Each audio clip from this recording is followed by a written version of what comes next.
आज हम बनाने जा रहे हैं एक बहुत ही सिंपल और आसानी से बनने वाली रेसिपी, मूंग दाल की खिचड़ी। इसके लिए हमने ये धुली हुई छिलके वाली मूंग दाल ली है। ये आधा कप मूंग दाल है और ये आधा कप ही चावल है। ज़रूरी नहीं कि बासमती चावल हो, इसमें आप कोई से भी चावल इस्तेमाल कर सकते हैं।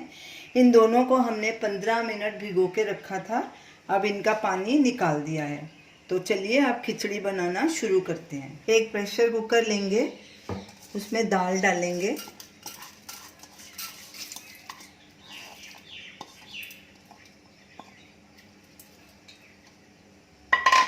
और चावल डालेंगे।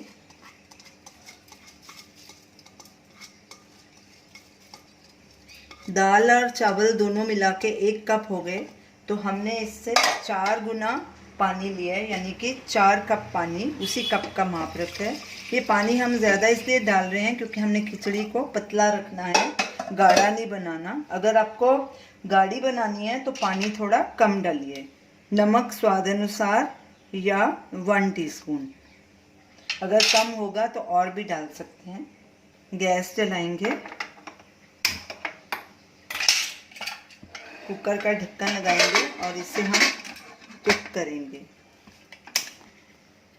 गैस को मीडियम पे रखेंगे। सीटी आने के बाद गैस को कम कर देंगे और उसे 2-3 मिनट और पकाएंगे। सीटी आ गई है, अब गैस को कम कर देंगे और खिचड़ी को 2-3 मिनट और पकाएंगे। 3 मिनट हो चुके हैं, अब गैस को बंद कर देंगे और कुकर का प्रेशर कम होने पर इसे खोलेंगे। कुकर का प्रेशर कम हो गया है, अब इसे खोल के चेक करते हैं। हमारी खिचड़ी बनी है,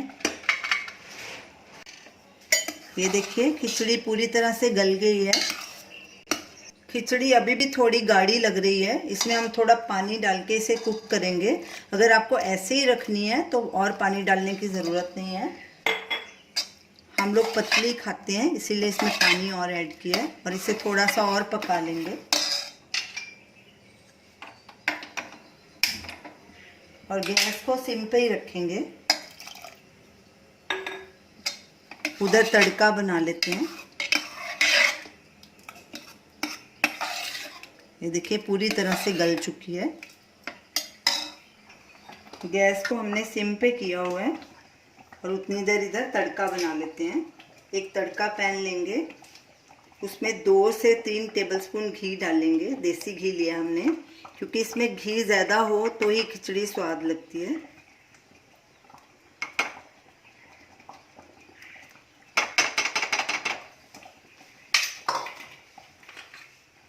गैस चलाएंगे, गैस को सिम पे कर देंगे और घी को मेल्ट होने देंगे।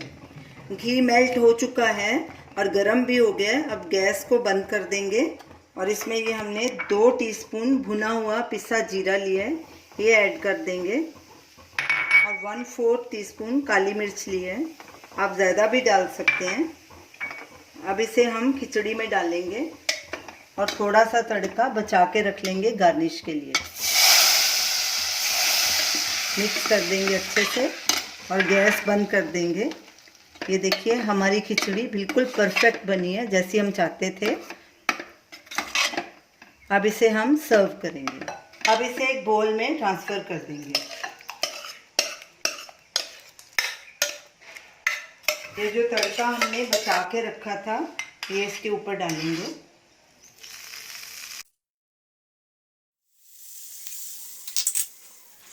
तो ये रही हमारी आज की रेसिपी, मूंग दाल खिचड़ी। इसे बनाना बहुत आसान है, तो आप इसे ज़रूर ट्राई कीजिए और हमें अपना फीडबैक दीजिए। आप इसे दही के साथ और आम के अचार या नींबू के अचार के साथ भी खा सकते हैं।